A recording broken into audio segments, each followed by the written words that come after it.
Olá, sejam bem-vindos a todos aqui a mais um episódio do nosso Histórias Diversas Podcast, seu podcast de literatura. Se você é como eu, um amante de leitura, ou você está querendo entrar nesse universo, eu sou o Custódio e a gente está sempre tratando desse assunto aqui com muito carinho para vocês, com um convidado mega especial, como a que eu vou apresentar para vocês daqui a pouquinho.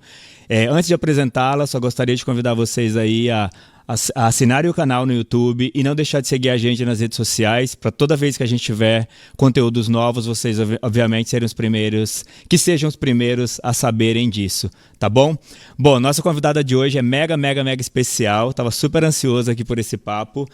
Ela é jornalista e escritora, trabalhou como repórter nos principais jornais cariocas e fundou a editora Desiderata. Mudou-se para Nova York e trabalhou no mercado editorial americano. Seu primeiro romance, A Vida Invisível, de Eurídice Gusmão, foi adaptado para o cinema, representou o Brasil no Oscar e foi premiado em Cannes. Ela também é colunista do jornal Globo e foi finalista dos prêmios Jabuti, São Paulo e semifinalista do Oceanos e o Dublin Library Award. E seus livros foram publicados em mais de 18 países. Ufa, quanta história! Seja muito bem-vinda aqui ao Histórias Diversas, Marta Batalha. Oi, Custódio, muito obrigada pelo convite. Feliz de estar conversando com você. Imagina, eu que agradeço. Que bom que deu certo da gente falar, da gente fazer o nosso papo aqui. Depois dessa sua volta aqui no Brasil, que a gente vai falar um pouquinho dela também, tá? E eu queria começar para que você contasse um pouquinho para a gente assim, como que chegou a escrita e a literatura para você. Se foi uma coisa mais tardia ou se foi uma coisa que você já nasceu e falou, não, é isso, e já começou a escrever logo cedo. Eu diria que as duas opções são certas para mim. A escrita porque chegou bem cedo para mim. Esqueci de falar as duas anteriores, né? De botar a terceira opção. Pois é.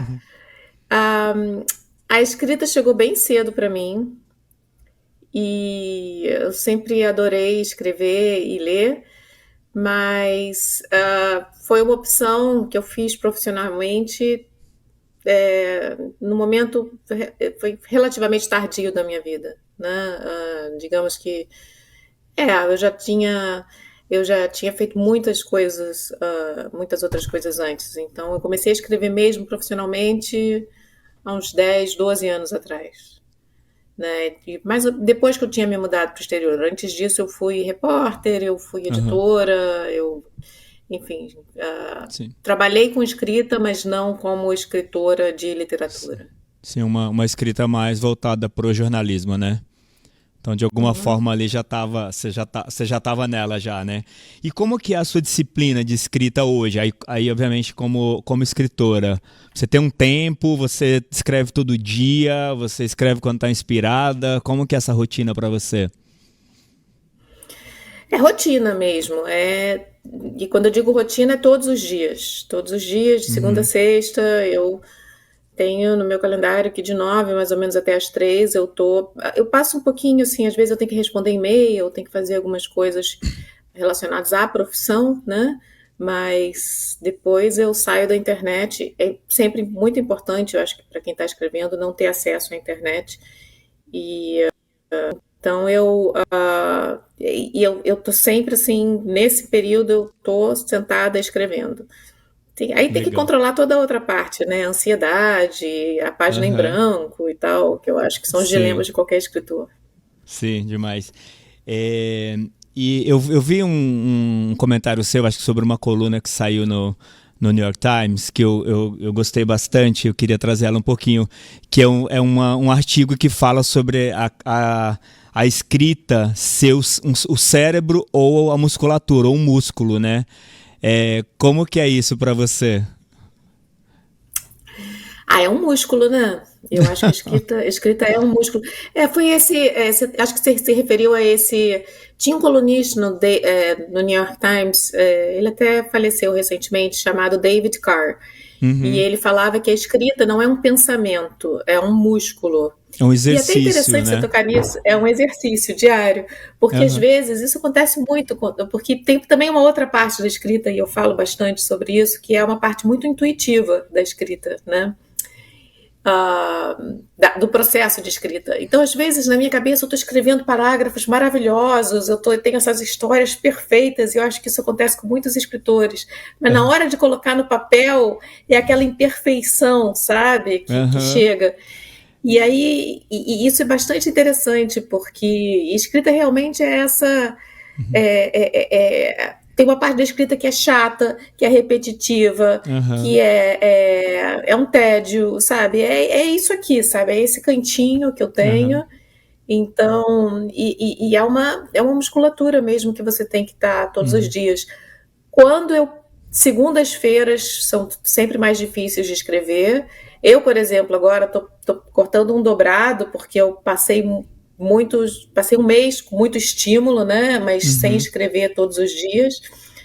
Mas depois, quando você também engrena, é sempre legal, sabe? Ela chega para você. Ela é generosa, é muito legal nesse sentido.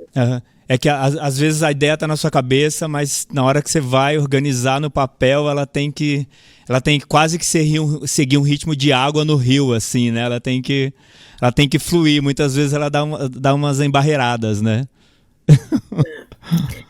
Você sabe que é interessante que às vezes, né, com as mídias sociais, a gente acaba que fica muito em contato direto com leitores, né? Sim. E eu já recebi várias mensagens nossa felicidade assim, também, né? Porque a gente fica muito mais perto de vocês. E eu já recebi várias mensagens assim, eu tenho a história perfeita, eu sei como é que vai ser, você só tem que colocar no papel. É perfeita a minha história, mas preciso que alguém coloque no papel.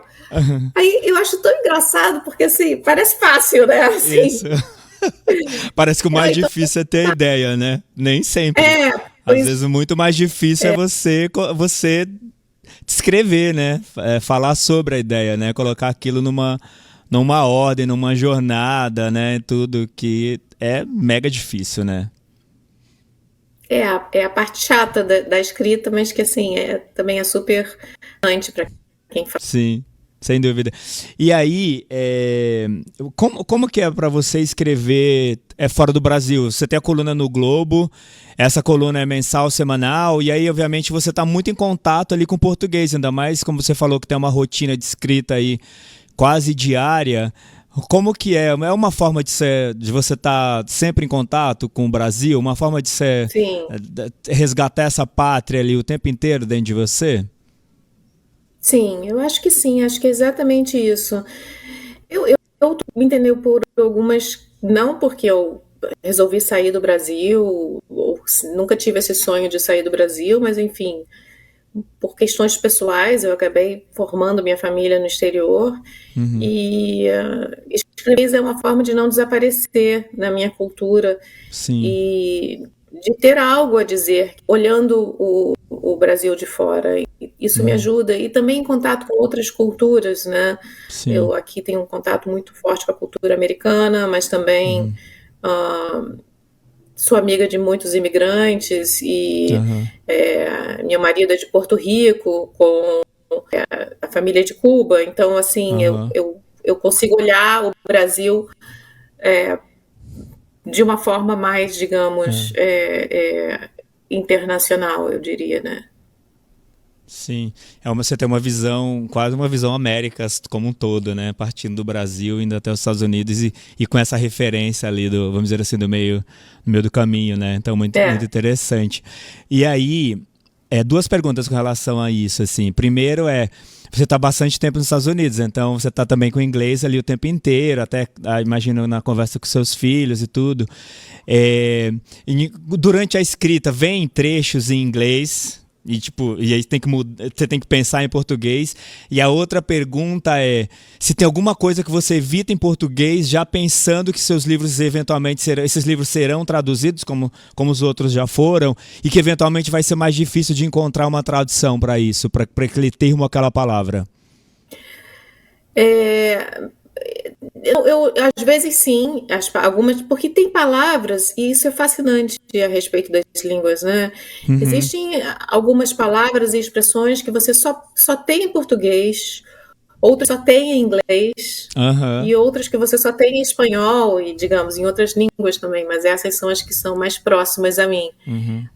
Por exemplo, tem uma palavra que eu adoro em inglês, que é entitled, Aham. que significa... É uma palavra que seria muito bom se a gente tivesse ela em português. Aham. Entitled é cheio de si, você acha que você tem aquele direito, mas que não, mas que às vezes você não tem. E aí não tem Assim, uma, você não tem tem um uma tradução privilégio. direta, né? Não Assim tem como uma do tradução outro lado direta. também, né? Eu tô sempre nesse lugar. Minha cabeça está sempre transitando entre essas línguas, essas três Aham. línguas: o português, o Não, espanhol e o demais. inglês. Não, eu tô lendo o Salvar o Fogo do Itamar, né? Que ele acabou de lançar. E eu fiquei pensando nisso, né? O Torturado já foi traduzido para tantas línguas, e eu fiquei pensando, e é um livro muito regional, assim, tem muito termo. E eu tava pensando, eu tava lendo hoje de manhã, e ele citou, tem uma cena que ele fala que a protagonista colocava os lençóis para quarar, né? E quarar, eu fiquei pensando, cara, como alguém vai traduzir quarar, né? Tipo, porque quarar não é botar no varal. Quarar é botar o lençol sobre uma pedra, não tem varal. É um lugar do Nordeste que não tem varal. Você tem que lavar a roupa e estender a roupa sobre uma pedra e esperar que o sol a seque, né? Então, é muito interessante isso, né? Como achar esse sentido aí do ponto de vista de tradução, né? E aí, eu queria te Mas perguntar. deixa eu só. Por Posso só favor. fazer Uhum. porque eu acho que tem alguma coisa bastante interessante sobre o que você falou agora ah, é, desse detalhe do livro do Itamar, que é o seguinte: eu tenho quase certeza que quando ele escreve, né, ele não escreve pensando no exterior. Aham. Ele escreve provavelmente querendo contar uma boa história e sem se preocupar como que alguns detalhes serão ou não traduzidos para o exterior, Aham. sabe? Porque eu acho que é isso que faz uma história muito verdadeira. Sim. Entendeu? E se Quarar vai ter ou não uma tradução, importa menos do que contar uma boa história, e esse vai ser um detalhe que vai ser resolvido no futuro. O Aham. que eu acho que é Tipo, realmente o mais importante numa história. sim. Tipo, cada um com seus problemas, né? O meu é contar uma boa história com as palavras que eu acho que tem que ser usada. Do tradutor é tentar uma tradução para isso, né? Um pouco isso. Eu acho que quando você escreve com essa mentalidade muito mercantil, talvez Uhum. não. Será que isso vai ser traduzido ou não? Como é que eu vou fazer isso? Não sei se funciona a Aham. história. Você consegue fazer uma história Sim. verdadeira e viva como deveria, né? Sim, você começa a modular demais, né?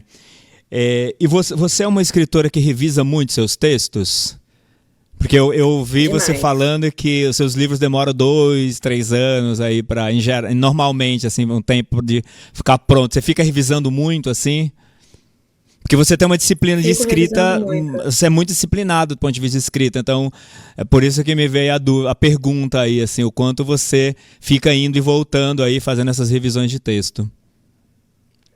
Reviso demais. Eu gosto, eu acho importante, assim, Uhum. eu sou, eu brinco que escritores podem ser obsessivos, compulsivos e ansiosos e Aham. neuróticos, e eu brinco porque eu acho que eu sou um pouco dos três, assim. Aham. Brinco não, eu acho que é verdade, mas eu acho que eu coloco um pouco dessas questões na escrita também, assim, Aham. eu sou perfeccionista e gosto desse espaço que a revisão me dá durante o processo de Uhum. escrita. É sempre muito interessante você acalmar todas as outras partes da sua cabeça, e quando você está ligada só na revisão, é muito Uhum. tranquilizante para mim. Sim, demais. Eu li uma entrevista também do Graciliano, que ele era um pouco assim também. Ele até fazia um comparativo a essa coisa de lavar a roupa também, né? Tipo, cara, uma roupa nunca vai ficar limpa se você lavar de uma única vez, né? Então é necessário lavar ali pelo menos 2 ou 3 vezes a mesma roupa, né? Até que não exista mais nada. Então ele fazia esse paralelo aí com o texto dele também, que eu achei bem genial. Ele era muito cuidadoso com isso, que ele escrevia e reescrevia muito, dava para a esposa ler e tudo. Era muito cuidadoso com isso. E aí você tem todo esse cuidado de escrever, de reescrever, de editar, de reeditar. E no final, mesmo assim, você entrega esse texto para alguém, para que uma outra pessoa também tenha um olhar mais crítico em cima dele. Para quem você entrega seus textos, seus livros? Normalmente, em geral. Eu tenho o meu do Sul, chamado Odir Bernardi, que eu respeito muito a leitura dele, e entrego mais para...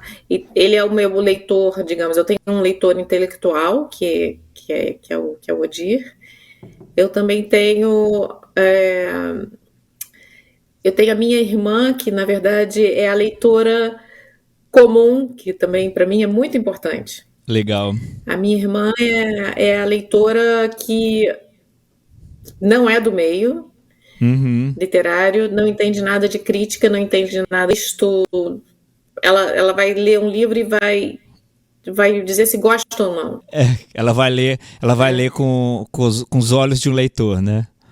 Ou talvez com a inocência e ingenuidade de um leitor, vamos dizer assim, né?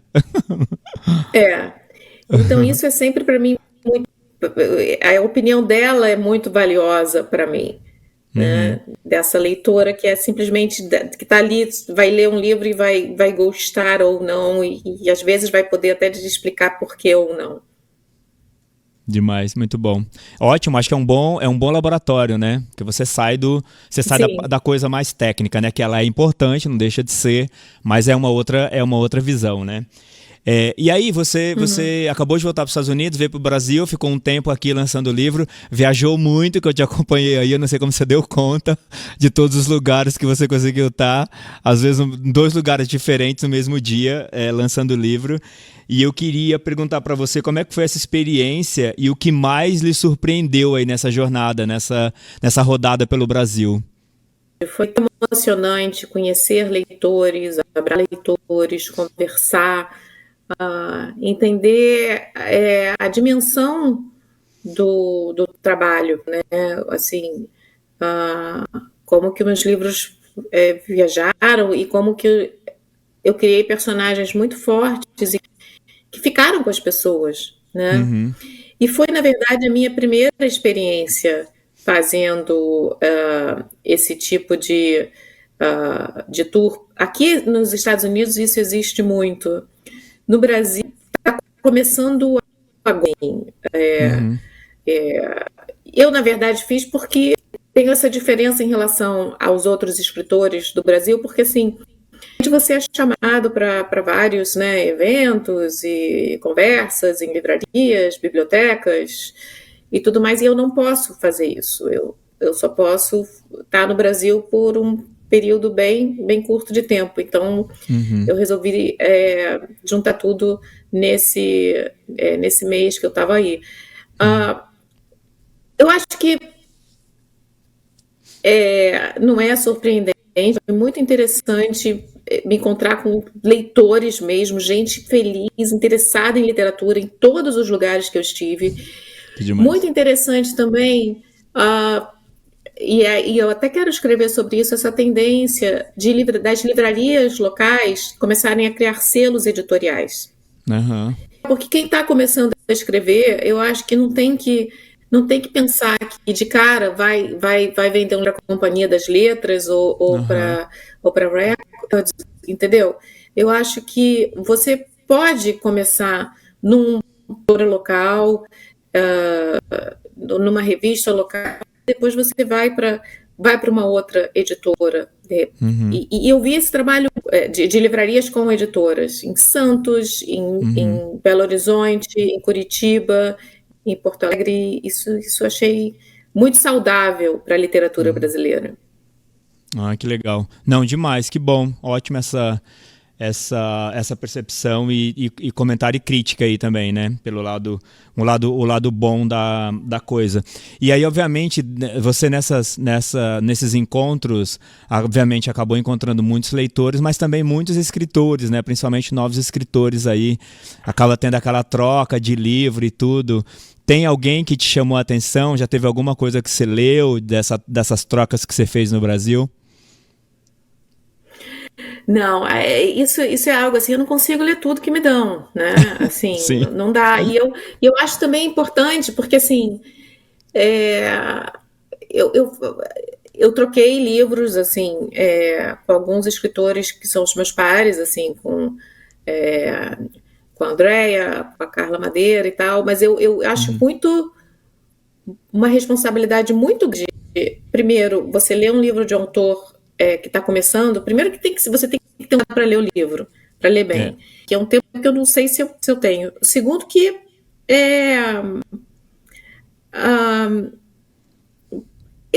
é preciso ter um cuidado muito grande do que você vai falar sobre aquilo. Sim. Porque é uma responsabilidade muito grande, né?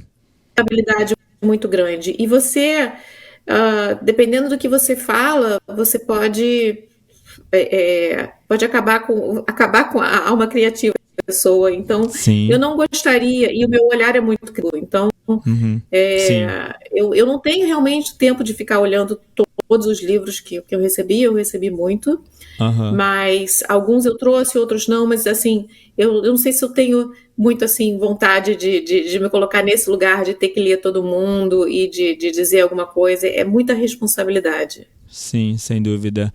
E de uma forma geral, quem mais lhe inspira na escrita? Quem mais me inspira na escrita? Ai, tanta gente. Eu estou numa fase muito de releitura. Vou dizer aqui alguém que eu não falei nas últimas entrevistas que eu dei. Fernanda Torres. Ah, que demais. Eu acho que a Fernanda Torres é uma puta escritora. Eu não sei o que ela está fazendo agora, mas eu espero que seja escrevendo. Neste momento a Fernanda Torres esteja fazendo um novo livro. Mas ela é uma escritora que tem um estilo assim, e você consegue ver, o primeiro livro é muito bom, e o segundo livro é melhor ainda, assim, ela consegue dar um pulo de um livro para o outro. Então eu espero que ela esteja nesse momento escrevendo. Ela consegue contar uma história muito específica sobre um lugar, né? As histórias dela são bastante cariocas, ela tem uma linguagem muito própria, é uma história sobre esse ator, né, o segundo livro, desse nome genial, A Glória, Seu Cortejo de Horrores, mas ela é uma escritora de um estilo muito forte que eu admiro. E aí eu estou muito numa fase de releituras, eu estou relendo Saramago, eu estou relendo Chico Buarque, eu estou relendo... eu estou lendo um livro Como Proust Salvar a Sua Vida, do Alain de Botton, que é fascinante também. Mas, são tantos os escritores que eu admiro e que me inspiram. Não, mas acho que você já trouxe boas referências aí. E muito legal a referência da Fernanda, né? Porque, sim, a Fernanda tem um trabalho importante de escrita, mas a gente coloca ela aqui no Brasil muito nesse lugar da atriz, do humor, né? Então, mas a gente sabe o quanto ela rende também do ponto de vista da escrita. Inclusive, acho que já fez até espetáculo com base nos próprios livros dela, já transformou em peças teatrais e tudo, né? Não sei qual é a água que aquela família bebe, né? Porque, não, gente. A mãe o que acontece? A mãe é aquele se desbunde. A Fernanda é boa em tudo que faz. Gregório é outro. Tudo que ele faz é bom. É verdade. Tem umas pessoas, que bom que nós temos essas pessoas. Não, né? Ali, pra nossa felicidade, né? Eu falo, você pega algumas pessoas, né? Eu falo, o país que tem Conceição Evaristo, que tem Fernandona, né? Não pode dar errado, né? não teria condição, não deveria pensar em dar errado, pelo menos, né? Porque, meu Deus do céu, quanto talento. custódio, assim, você está falando de que país e de que pessoas, né? Eu acho que, e eu sou muito assim na minha experiência, morando aqui no seguinte, aqui é um país de muita gente genial, mas é um país também de muita gente que cana, sabe? E o Brasil é a mesma coisa. Aham. O Brasil é Fernanda Montenegro, o Brasil não é só Fernanda Montenegro ou Fernanda Exato. Torres, é Fernanda Torres e é Bolsonaro, Exato. é tudo, sabe? Sim. Então, Né? né? Não, quando eu me refiro a isso, tipo assim, se a gente olhasse mais para essas coisas, talvez a gente estivesse prestando menos atenção em outras que eventualmente, pelo menos na minha opinião, não deveriam ser tão importantes. Mas é o que você falou, é um país muito grande e que, enfim, faz parte também da cultura, né? De tudo que a gente tem de mistura, de raças, de outros países dentro do Brasil, de outras culturas que vieram de outras histórias, de outros países, inclusive. Então, na verdade, é uma mistura muito grande, né? Então, é difícil conciliar um ponto mais único, né? Então, acho que o ponto é esse, sem dúvida. Olha, eu tive uma experiência tão interessante, porque eu sou do Rio, né? Basicamente, Aham, eu fui criada no Rio. E eu acho que nós, cariocas e os paulistas, a gente tem um pouco essa ilusão de que nós estamos no centro do mundo, sabe? aham, Que porque o Rio de Janeiro recebeu muitos imigrantes e o São Paulo recebe também imigrantes, nós somos esses dois lugares, dois centros cosmopolitas com, né? Somos um retrato do Brasil. Você sabe o que eu acho que é mais o retrato do Brasil para mim? sim, Brasília. Brasília, eu tive no Congresso Nacional num dia que estava tudo acontecendo. aham, Tinha protesto dos índios do lado de fora do Congresso, tinha greve da polícia. Era o dia do depoimento do Bolsonaro, era o dia do início da CPI aham, de 8 de janeiro. Então aquilo ali estava uma selva, sabe? E andar pelo Congresso, assim, aham, assim, era uma coisa, assim, tinha umas pessoas de chapéu, assim, sabe, aquela galera do agronegócio andando de chapéu como aham. se fosse cowboy que tem aqui Sim, também, sabe? sim. E tinha gente com cocar, e tinha de Tipo, tudo esse ali é o dentro, Brasil, né, cara? sabe? Esse é o Brasil todo num único lugar, né? É, É um pouco isso, né? exatamente. E, É. e, e eu acho que me fez assim, foi uma experiência bastante de repensar assim, um pouco essa soberba um pouco dos carioca, do Sudeste, Sim, sabe? sim. Tem uma representação bem bacana, né? Bem original do Brasil aqui do lado, né? Aqui no Centro-Oeste. Muitas vezes a gente fica realmente com essa ideia mais centrada aqui no Sul e Sudeste, né? E aí eu queria falar com você da Vida Invisível de Eurídice Gusmão, que é esse livro aqui que eu adoro de paixão, amo, foi o primeiro livro seu que eu li, adoro. E que ele já foi um romance aí que se estreou com muito sucesso, vendido para cinema, traduzido em mais de 10 países. Como é que foi para você assim, já começar do ponto de vista do romance, da escrita literária, já com uma obra com esse tamanho? Aumenta muito a responsabilidade para os próximos? Aumenta a responsabilidade. Sim, eu não esperava.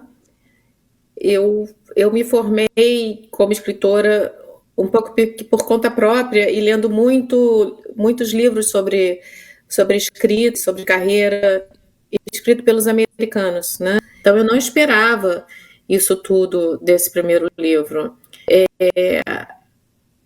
O que eu aprendo cada vez mais com esse é que ele é um livro cheio de vida e que é um livro que eu quero, o que eu mais quero na minha carreira é que a vida que eu consegui nesse livro Uhum. também possa estar em outros livros, porque isso é muito especial. Qualquer um pode escrever, mas dar essa vida para o livro nem sempre acontece. Sim, sem dúvida. E nele você fala de invisibilidade, né, das mulheres, né? O próprio título já traz isso. E eu queria perguntar para você da sua opinião sobre esse momento das mulheres na escrita, olhando para o cenário brasileiro, e se ainda existe uma invisibilidade, na sua opinião, nesse aspecto, para esse grupo. Cada vez menos. A gente está no meio de um processo, de um caldeirão cultural muito positivo, e que acho que só vai ser possível realmente olhar para o ser uns 10 anos. Tem muitas novas vozes, e isso, mais leitores, mais escritores, mais escritores de diferentes vivências, e muitas mulheres, e isso é extremamente positivo. Eu acho que só daqui a alguns anos a gente vai conseguir entender realmente assim, a dimensão desse nosso momento. Sim, sem dúvida. Eu tenho visto muito mais. Tanto em eventos, nas próprias livrarias, nas bibliotecas, enfim, nas prateleiras que as pessoas muitas vezes postam em casa. Hoje a gente vê muito vídeo, as pessoas mostrando os livros que tem na estante ali, tudo que está lendo, que leu, que está para ler. E aí eu tenho visto muito mais mulheres do que no passado. Essas estantes eram prioritariamente formadas por escritores homens, na sua maioria brancos, héteros, etc. Mas que bom, acho que a gente está num bom caminho aí. Mas era também quem escrevia, né, Custódio? Era também quem escrevia, né? Quem você vai citar de escritoras brasileiras dos anos 90? São tão poucos, né? Sim. Então, sim, eu acho que agora que nós estamos realmente escrevendo mais. Sim, mas eu acho que, por exemplo, eu não sei também se era só eles que escreviam, porque apareceram muitas obras de mulheres, né? Depois que deram essa abertura à escrita, permitiram essa abertura para a escrita feminina, foi descoberta muitas histórias, né? Inclusive o Quarto Despejo, acho que é um bom exemplo disso, né? De livros escritos por mulheres escondidos, é um bom exemplo. Escondidos em caixotes, e quantos livros escritos por mulheres eventualmente continuam escondidos ou foram tomados por enchentes, etc. Então eu acho que acho que os homens escreviam mais, mas eu acho que a escrita feminina, por mais que ela existisse naquela época, ela era colocada embaixo da mesa, engavetada embaixo de alguma coisa, sabe? Acho que esse é o ponto também. Sim. E aí, você falou dessas pessoas, principalmente mulheres aí que estão começando na escrita. Tem alguma dica, algum recado que você daria para essa turma que sempre está ali? Eu tenho participado de algumas oficinas de escrita. Gente, às vezes até com o livro pronto, mas muito inseguro ali, querendo saber se está pronto, se não está pronto. Que dica que você dá, assim, quando você olhou para o Eurídice e falou, cara, está pronto, eu não vou mais mexer aqui? Que dica que você dá para as pessoas que estão nesse momento aí com obras? Eu acho que é fundamental você ser o seu próprio editor, principalmente. Então tem coisas muito básicas e muito... não tem nada de incrível no que eu vou dizer, mas você tem que ler cada parágrafo e você tem que saber quais são as palavras que você pode tirar desse parágrafo para o parágrafo ficar mais enxuto e a sua mensagem passar com mais clareza. Você tem que entender sobre ponto de vista, você tem que entender sobre o que é um bom diálogo ou não, você tem que entender o que tem que ser cena, o que tem que ser narrativa. Então, se você quer realmente se tornar um escritor, existe uma parte muito rica do dia a dia da escrita que você tem que ter. Perfeito. Um livro que fala sobre isso muito bem é o Sobre Escrita, do Stephen King. Sim, verdade. Muita gente traz essa referência, né? Eu acho que o básico é isso. Você tem que primeiro aprender a ser, que ser um bom escritor, assim, no sentido muito técnico, coisa, e depois uma visão de mundo que você tem que ter. Uhum. Perfeito. E quem são suas grandes referências aí de escritoras mulheres? Lígia Bojunga Nunes, Elizabeth Strout, Uhum. eu não vou citar a Clarice, porque ela não é uma grande influência para mim. Você não vai citar, acabou citando. Ela é uma grande escritora que eu admiro, mas mas ela não é uma influência para mim, assim. Ah, tá. Eu sempre tive muito medo da Clarice porque ela tem escritor que meio que entra como um chiclete na sua cabeça, sabe, assim. Então, sabe aquela música que você não consegue parar de escutar? Sim, Sabe? exato. Que entra na sua cabeça. A Clarice, ela tem um estilo muito forte e ela sabe? E ela meio que, às vezes que eu li, eu falava, ui, não quero mais continuar lendo, porque eu acho que era muito. Eu queria, às vezes, escrever como ela, e ela não era eu, sabe? Ela era muito poderosa nisso. Eu gosto muito da Alice Munro, Elizabeth Strout, a Lígia Bojunga Nunes, Maravilhoso. a Ótimas Lígia referências. Fagundes Telle. Nossa. Quem mais que eu posso te dizer? Tem uma aqui do exterior que eu amo de paixão, chamada Grace Paley. Ah, não conheço. Ela tem que Boa ser traduzida, eu tô tentando fazer com que ela seja traduzida. Mas vejo muito assim, para mim não é muito quem é a escritora ou para mim, sabe assim, eu não vejo muito em termos de gênero. Não, para mim quem é que está contando boas histórias e que eu quero do jeito que eu gostaria de contar. Fernanda Torres é uma escritora que eu admiro e que eu acho que respeito e é uma influência para mim. Legal. Você citou aí essa escritora americana que provavelmente não tem livro traduzido ainda para o português. Você já fez tradução? Você gostaria de fazer? Quem você gostaria de traduzir? Você já pensou sobre isso? A Grace Paley eu gostaria de traduzir.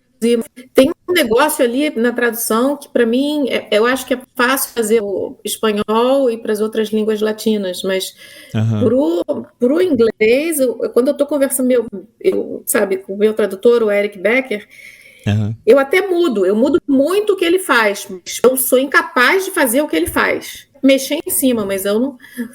É mágica para mim o que ele faz. Não, interessante.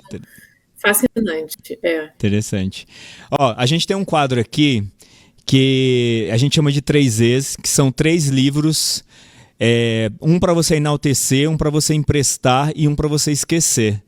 Quem são esses 3 livros? Ou quais são esses 3 livros para você? Um para eu enaltecer, assim, que é um livro que as pessoas não... Não, um livro que você ama, que você enaltece porque você adora, você, enfim, é um livro da vida, assim. Tá, eu vou citar livros, assim, que eu não citei em outras entrevistas para ficar legal, tá? Acho ótimo. Tá. Para eu enaltecer, Infância, do Graciliano Ramos. Nossa, é maravilhoso. Adorei. Esse livro é muito triste. Esse livro é tão bonito e tão triste, né? É lindo. Me dá uma angústia sempre que eu leio. Aí você falou de um e citou o outro, que é outro que eu amo, que é o Angústia. O Angústia é genial também, então fica também a minha dica aí. E para emprestar? Então, enaltecer... tá, desculpa. Eu acho que eu não empresto livro ainda. E livro eu não empresto de jeito nenhum. Meus livros, deixa até... Não sei se Nossa, você sabe que eu tenho essa dificuldade também? Eu tenho um apego, gente. Livro, cara, eu acho... eu acho que os pais... Porque meus livros aqui... Eu peguei um aqui agora, ó. Tá vendo meus assim? Então tudo, eu também risco, sabe? rabisco, anoto, uso É, marca-texto e tudo. Eu só desapego quando eu esse compro uma aqui é, edição ó, nova. Aí tudo bem, aí eu faço doação da anterior. Mas do contrário é difícil. é, e É um ciúme, não sei, é uma coisa. Eu não sei eu o que é. também. É, eu tenho uma relação muito física com os meus livros. Eu também. E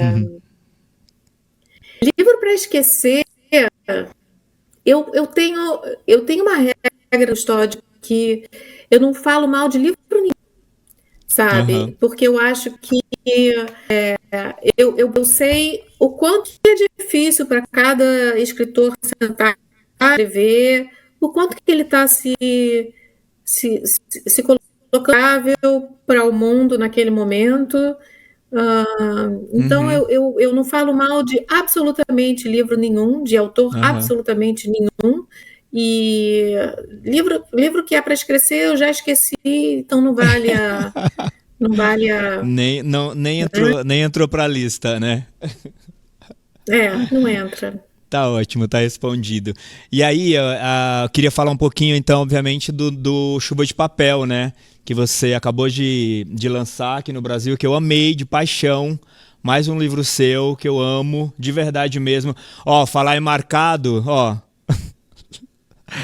todo marcadinho aqui também. E conta um pouquinho dele pra gente, a história e o título. Eu queria saber o porquê do título também, como você chegou no título, que eu achei tão maravilhoso esse título. Capa, tudo. O livro tá lindo, lindo, lindo, lindo. Chuva de Papel, eu escrevi Eurídice, sabe? E Aham.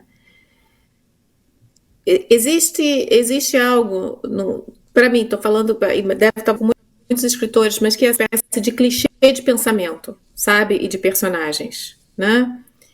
Então, eu estava muito. Eu não quero escrever outro livro como Eurídice, simplesmente não quero escrever o mesmo livro de novo e de novo, simplesmente para alimentar aquele mesmo grupo de leitores, né? Uhum. Então, Chuva de Papel, para mim, foi um pulo, uh, e que, assim, é um pouco. Eu peço esse desafio para os meus leitores, porque é um É. livro que começa com um personagem masculino, é um livro que começa com um personagem detestável e que eu tento fazer com que o leitor tenha empatia por ele. É um livro que fala muito de como é o relacionamento das pessoas com uma cidade, né, uma cidade intensa como o Rio de Janeiro. Então, é um livro que, para mim, foi um pulo que eu dei na minha carreira, e é um pulo, assim, arriscado às vezes, né?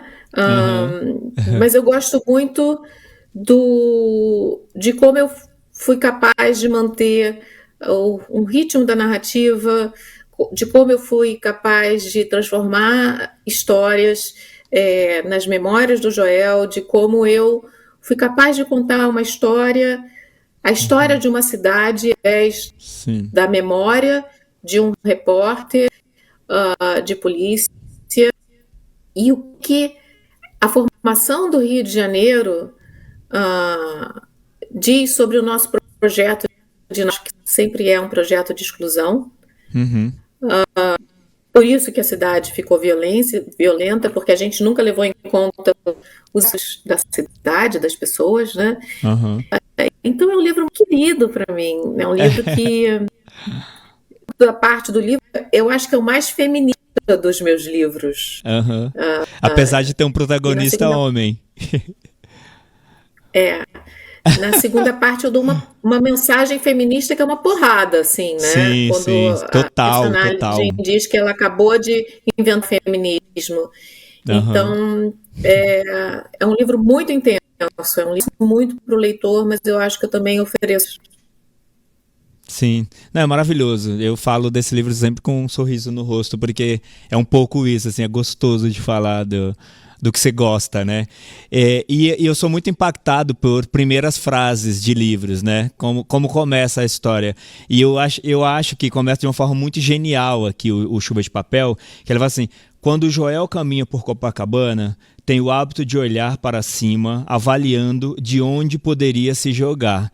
E eu acho que todo mundo que lê essa frase tem a intenção de continuar para entender o que vai acontecer com essa história. Achei muito genial essa frase, ela é curta, mas ela diz tanta coisa, ela chama para tanta coisa, ela é tão provocativa. O livro sempre começou com essa frase. Você tem essa coisa de começar os seus livros com uma frase que seja mais... que chame mais atenção para isso, para levar o cara de fato, não ir embora, eu quero dizer, o leitor não ir embora.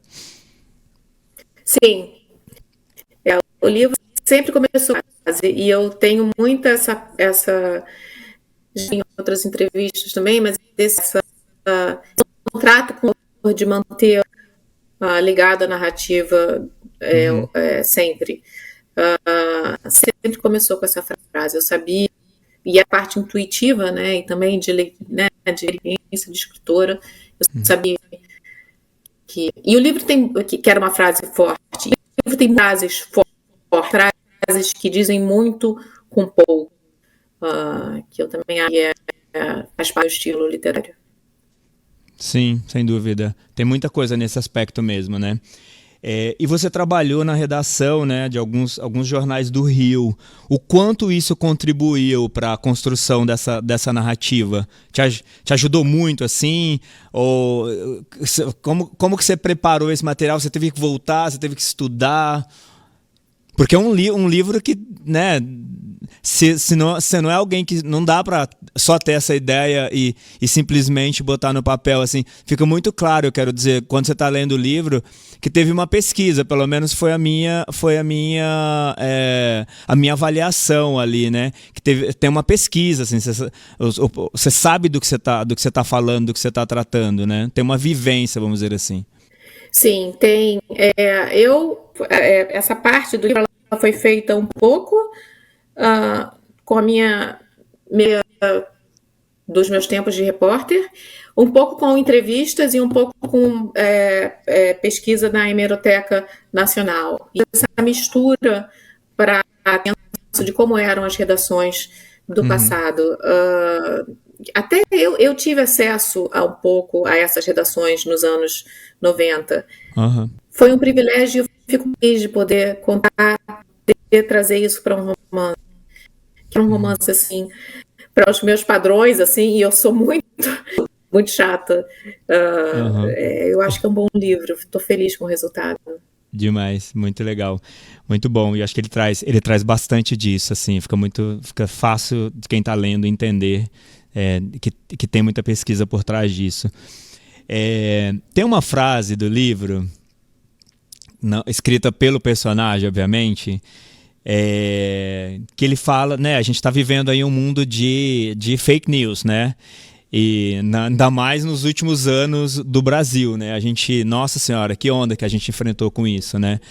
E aí tem um trecho do personagem que ele fala o seguinte, abre aspas: as manchetes dos jornais são feitas de mentiras, fecha aspas.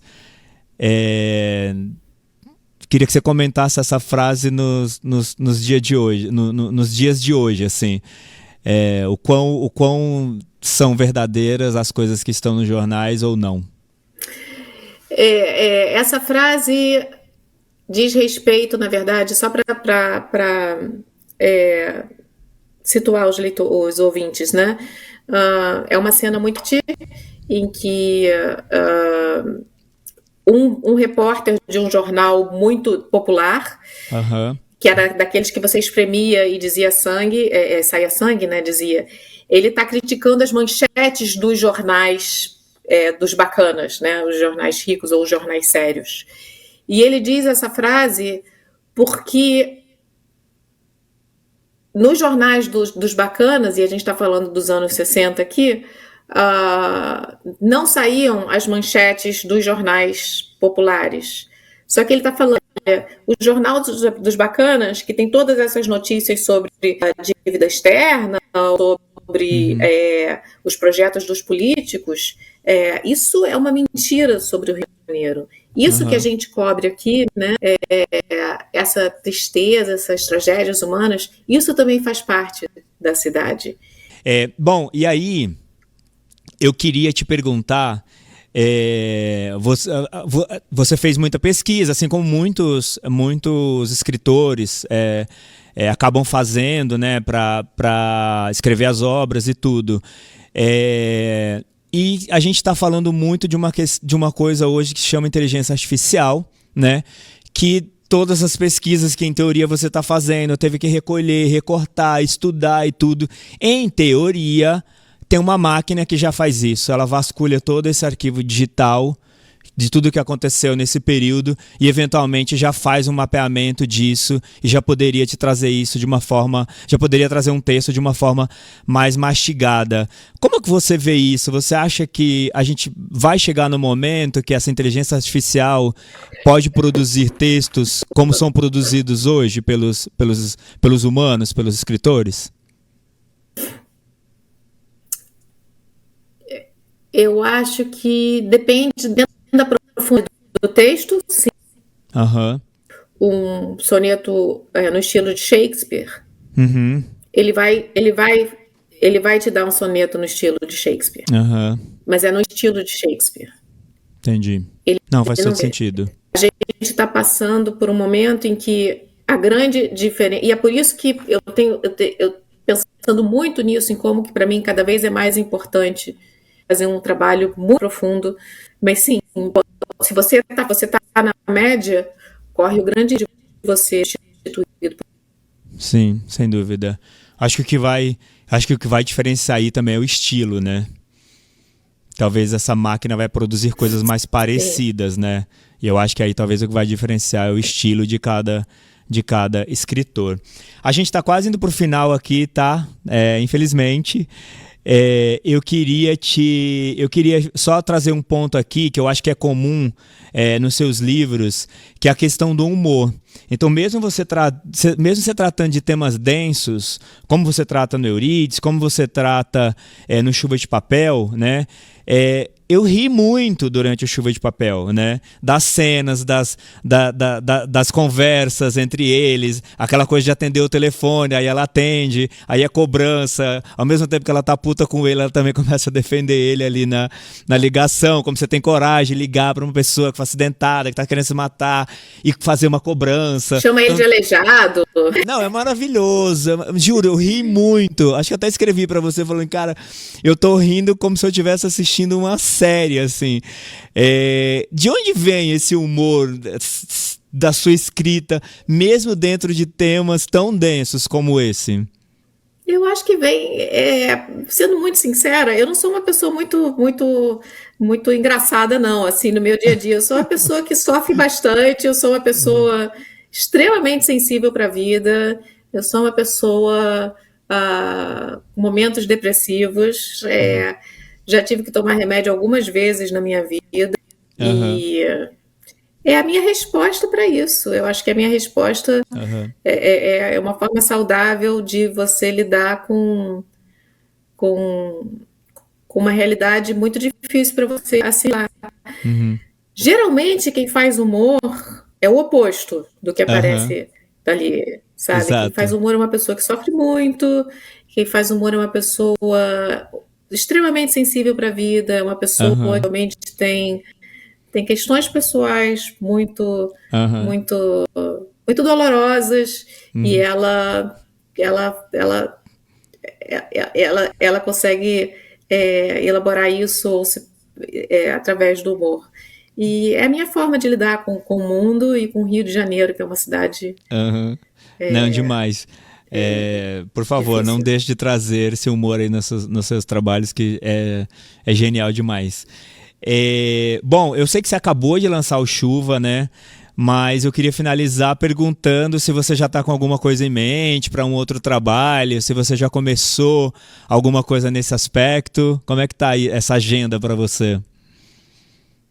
Estou começando, prefiro não falar sobre isso agora, mas estou aqui me arrumando, voltando a ter uma vida bem pequenina, em que nada acontece, Aham. para que muito aconteça no que eu estiver escrevendo. Tá bom, então assim que puder falar, você não deixa de compartilhar aí com a gente. E quando você lançar então esse novo trabalho, já está aqui feito o convite para você vir falar dele aqui com a gente novamente, tá bom? Bom, Tá eu bom. queria te agradecer demais aí, adorei o papo, foi super gostoso, adorei as pautas aí, os contrapontos também, que é super importante também para a conversa.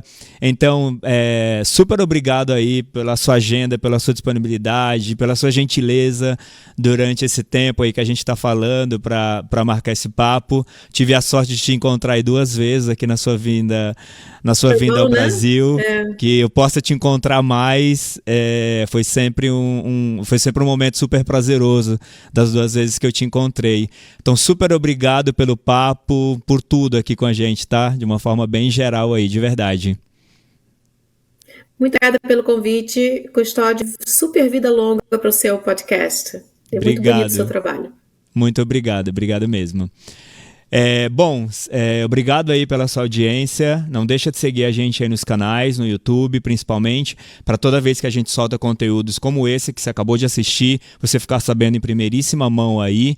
Não deixa de seguir a gente também nas redes sociais e a gente está sempre aqui trabalhando de uma forma muito carinhosa, né, para trazer esses autores maravilhosos como o que a gente acabou de conversar aqui com a Marta e tantos outros que já passaram e passarão por aqui. Então não deixe de assinar os canais aí para você saber disso em primeira mão toda vez que a gente soltar um novo episódio aí, tá bom? Obrigado pela sua audiência, fiquem com Deus, um beijo e a gente se vê no próximo episódio, tá? Um beijo.